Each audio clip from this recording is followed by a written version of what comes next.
They took everything from her, so she burned their empire to the ground. What if I told you that one woman, yes, just one, shook the foundations of the mighty Roman Empire?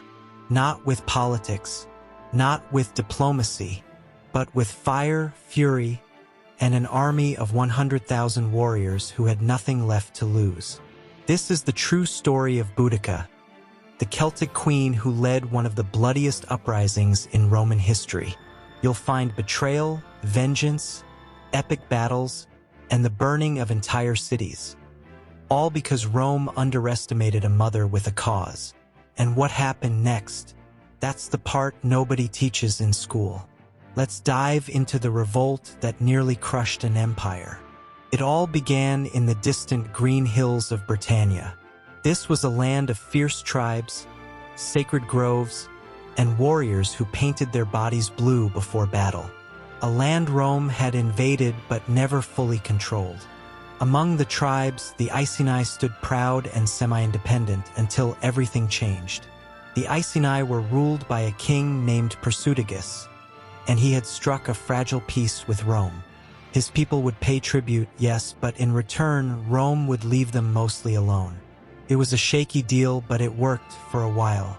Then King Persudigus died, and with his death, Rome saw an opportunity, the kind that came with gold, land, and total domination.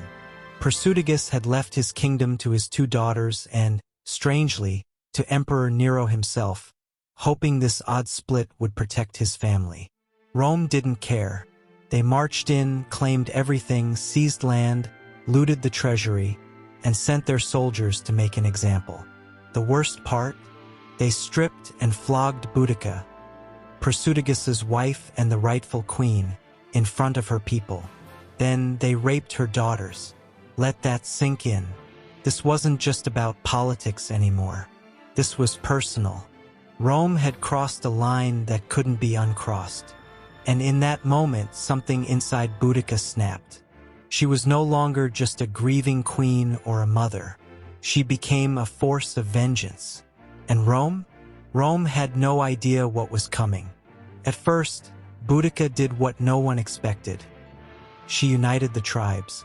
These were groups that had been fighting each other for generations, each with their own gods, dialects, and grudges. But Boudica had something powerful: rage, purpose, and the charisma to light a fire in their hearts. She raised an army of over 100,000 warriors, men and women, farmers and fighters, elders and youths. They weren't disciplined like the Romans. They didn't wear shiny armor or march in tight formation.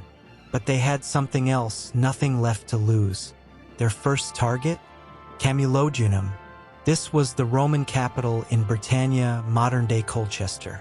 A shiny, proud Roman town with temples, villas, theaters, all symbols of occupation.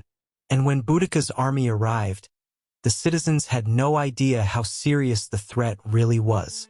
They begged the governor for reinforcements. He sent 200 soldiers. Boudica's warriors overwhelmed them like a tidal wave. They didn't just conquer Camulodunum, they obliterated it. Temples were torched. Statues of Roman gods melted into puddles. Roman citizens were slaughtered in the streets. Archaeologists say the destruction layer from this attack is so thick, it still shows in the soil today. Burnt rubble, ash, human remains. Rome was stunned, but Boudica was just getting started. As the Roman governor, Gaius Suetonius Paulinus, rushed back from a campaign in Wales, Boudica turned her fury on Londinium, modern-day London. Now this city wasn't even fortified yet. It was new, prosperous, full of merchants, Roman citizens, and loyalists. The governor saw the writing on the wall. He abandoned the city, and Boudica, she burned it to the ground. Londinium became a pyre, and again massacre. Anyone with Roman ties was slaughtered. Some accounts say Boudica's warriors offered their victims to the Celtic war goddess Andraste. They made no distinction between soldier or civilian. This wasn't a rebellion. This was revenge carved in fire. Next came Verulamium, modern-day St. Albans, another Romanized town, another city wiped off the map.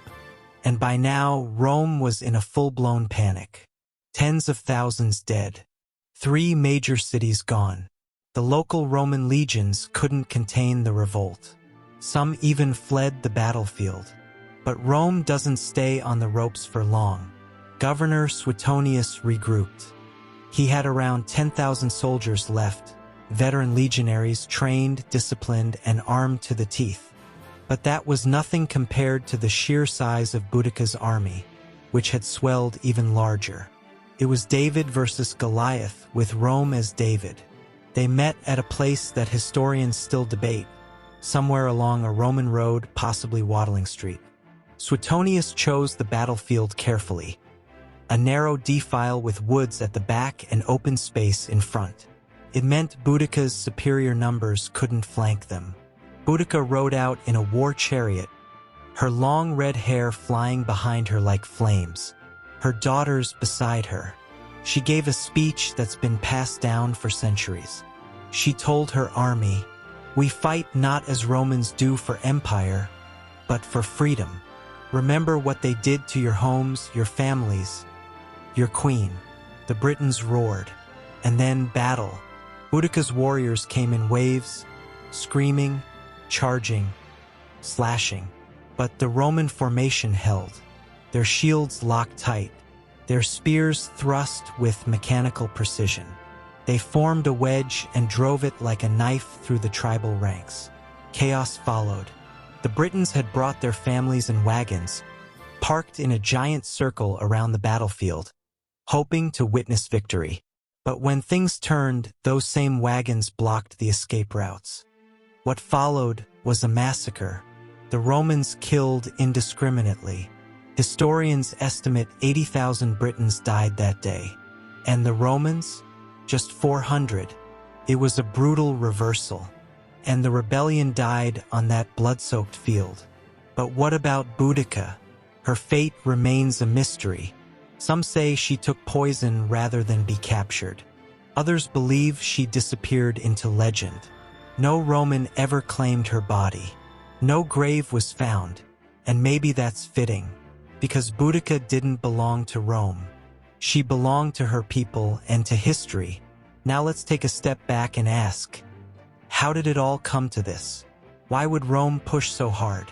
Why such cruelty in the first place? It wasn't just arrogance. It was money.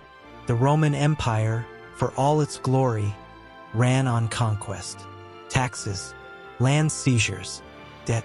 When King Prasutagus died, his kingdom was a tempting asset. But more than that, Rome had been squeezing the Britons dry for years. The rich land of Britannia, its mines, its slaves, its tribute, was supposed to fund the empire's expansion. But instead, Rome overplayed its hand. They forgot the power of humiliation. They forgot that a broken woman can still be dangerous. And they forgot that pride, when wounded, turns into something far more deadly than gold ever could. Even after the revolt was crushed, Rome changed its policy in Britain. They ruled more cautiously. They avoided large-scale seizures.